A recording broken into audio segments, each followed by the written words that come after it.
ordinarily, there is nothing wrong with politics and politicians.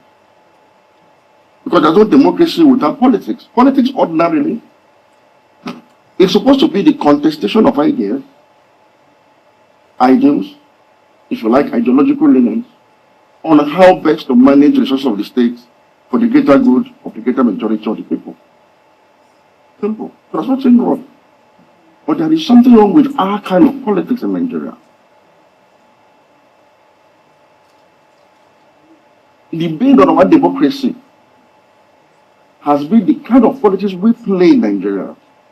And unfortunately, we are a 27-year-old democracy by this year, and we still do not see a paradigm shift or even an attempt to overcome this particular challenge I'm about to talk about. Whereas democracy is supposed to be a government of the people, by the people, for the people, a majority kind of democracy. When competing ideas are put forward to the people, they will now decide which of these ideas best suits their need, and then they vote accordingly. But in the case of Nigeria, what we have is a majoritarian, not a majority, a majoritarian kind of democracy along ethnic, religious, and regional lines.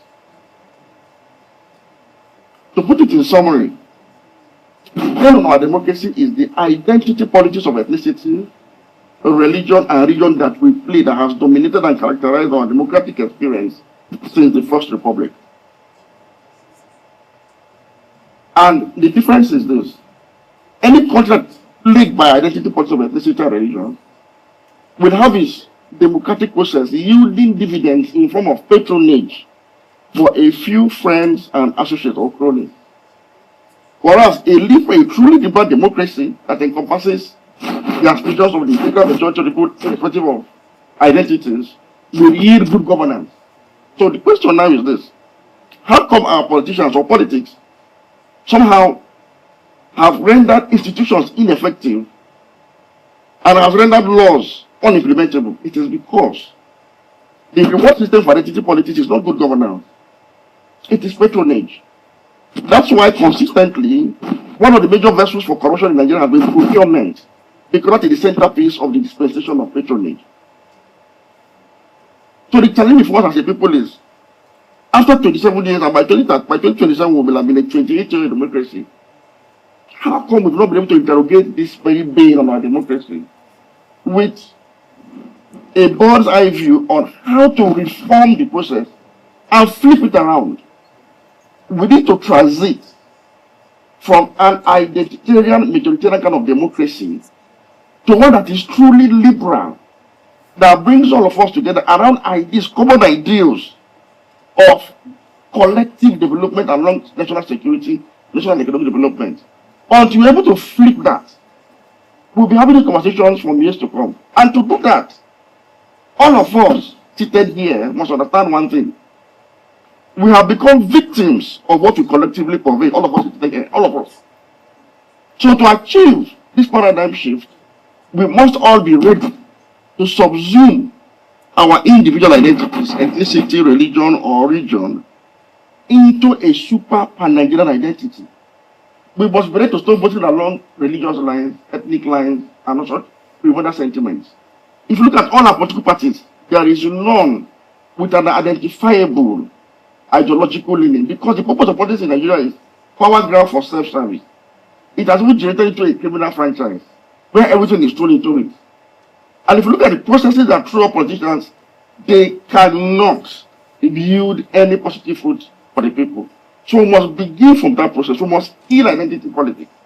But to kill it, we need to skillfully, carefully, and progressively flip the tide and begin to have political parties that will be able to mobilize Nigerians along their individual economic interest groups for the greater good of the majority of the people along clearly defined ideological leanings.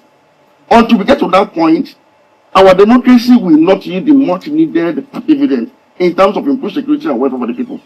Those that are in position of leadership right now, realizing how unsustainable our bad ways have been, you can see that Nigeria right now is a country at war with itself. We can't even secure ourselves anymore.